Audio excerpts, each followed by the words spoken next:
Assalamualaikum warahmatullahi wabarakatuh. Perkenalkan, nama saya Muhammad Bikal Farid Hakim, NPM 24312082. Kali ini saya akan mempresentasikan materi tentang siksa kubur. Siksa kubur, pengertian dan dasar hukum. Siksa kubur itu adalah azab yang terjadi setelah kematian. Pada dalil Al-Quran dan hadis menjelaskan keberadaannya sebagai tahapan awal dari akhirat. Oke, kemudian ada hakikat siksa dan nikmat kubur. Siksa kubur itu azab bagi orang kafir dan sebagian yang beriman akibat dosa yang besar. Kemudian ada nikmat kubur, yaitu balasan bagi orang beriman yang bertakwa dan beramal soleh. Lalu ada alam barzah, yaitu tempat perantara antara dunia dan akhirat, tempat ruh merasakan nikmat atau siksa. Lalu penyebab-penyebab dari siksa kubur. Yang pertama adalah najis yang tidak dibersihkan, yaitu ketidakbersihan setelah buang air kecil menyebabkan siksa. Kemudian ada gibah dan namimah, yaitu adalah gunjingan dan adu domba yang merupakan dosa besar yang mendatangkan azab. Lalu ada harta haram, yaitu memakan riba dan kekayaan yang tidak halal.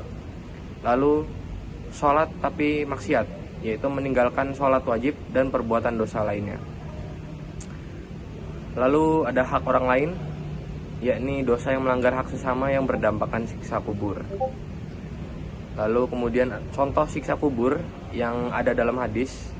Yang pertama ada siksa karena najis. Hadis menyebut orang yang tidak bersih mendapatkan azab di kubur. Kemudian siksa gibah dan namimah, itu orang yang bergunjing dan mengadu domba mendapatkan siksa yang keras. Lalu ada siksa hutang, tidak membayar hutang dan dapat menimbulkan azab di alam kubur. Dahsyatnya siksa kubur menjadi tempat penuh penderitaan bagi orang-orang kafir. Gambaran siksa kubur menurut Al-Quran dan hadis. Yang pertama adalah kubur sempit, kubur yang mengerikan yang menghimpit tulang rusuk kita. Kemudian ada ular dan kalajengking, yakni penyengat yang menyiksa penghuni kubur. Lalu ada api neraka, api yang membakar sebagai hukuman berat. Kemudian penyesalan mendalam. Jadi gambarannya dalam penyesalan mendalam, rasa sesal atas amal yang buruk selama hidup kita di dunia. Kemudian ada cara-cara menghindari siksa kubur. Yang pertama adalah bertaubat, yaitu memohon ampun dari segala dosa dan kesalahan. Kemudian adalah beramal soleh, tingkatkan ibadah dan perbuatan baik secara konsisten. Kemudian membaca Al-Quran dan sering-sering berzikir. Memperbanyak zikir sebagai benteng dari siksa. Lalu bersedekah dan tolong-menolong. Membantu sesama sebagai amal yang meringankan siksa. Kemudian perbaiki hubungan, harmonisasi hubungan sosial untuk menghindari dosa hak orang lain. Lalu amalan yang meringankan siksa kubur, itu ada meninggalkan hari Jumat.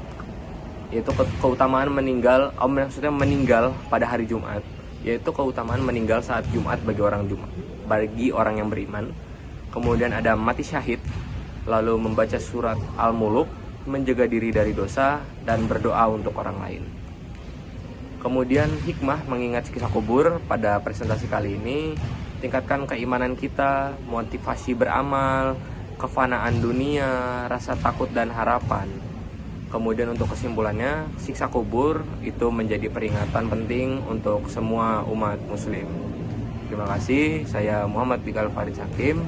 Sekian presentasi dari siksa kubur. Semoga kita dijauhkan dari siksa kubur. Oleh karena itu saya akhiri, wassalamualaikum warahmatullahi wabarakatuh.